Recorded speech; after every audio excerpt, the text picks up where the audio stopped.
और पीटीआई में डेडलॉक खत्म करने के लिए कोशिशें तेज हो गई हैं। जराये के मुताबिक हुकूमत की जानिब से सागदार आजम नजीर तारण और अयाज सादिक सरगर्म हैं, जबकि पीटीआई की जानिब से सदर मुमलिकत आरिफ अलवी और परवेज खटक राब्ते में हैं। मजीद बात करेंगे डॉन न्यूज के नुमाइंदे उमर फारूक से। उमर, बताइएगा कि इन राब्तों के कुछ नताइज भी बरामद हुए हैं या नहीं?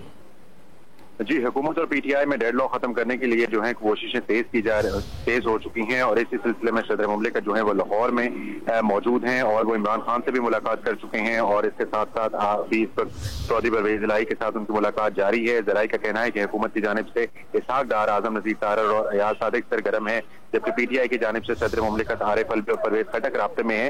जबकि जराये का यह भी दावा है कि मोनिस इलाही और परवेज इलाही भी बैकडोर मुज़ाकरात का हिस्सा है। जराये का कहना है कि असम्बलियों की तहलील रोकने के लिए हुकूमत इस वक्त दरमियानी रास्ता निकालने के लिए कोशिश कर रही है, क्योंकि इलेक्शन जल्द हो या बाद में पीटीआई ही जीतेगी। काफ लीग ये इमरान खान को कायल करने की कोशिश कर रही है, जबकि पीटीआई की निस्बत मुस्लिम लीग काफ जो है वो मुज़ाकरात के लिए ज्यादा लचक दिखाने की ख्वाह है और इमरान खान ने असम्बलियां तहलील करने का ऐलान कर भी दिया तो मुज़ाकरात का रास्ता खुला रहेगा। जराये का यह भी दावा है, जबकि मुस्लिम लीग नून जो है वो असम्बलियों की तहलील रुकवाने के लिए इस वक्त इंतहाई सरगर्म है और तहलील से रोकने के मकासद जो है वो मुआशी भी हैं और डिटेल्स के लिए बहुत शुक्रिया उमर।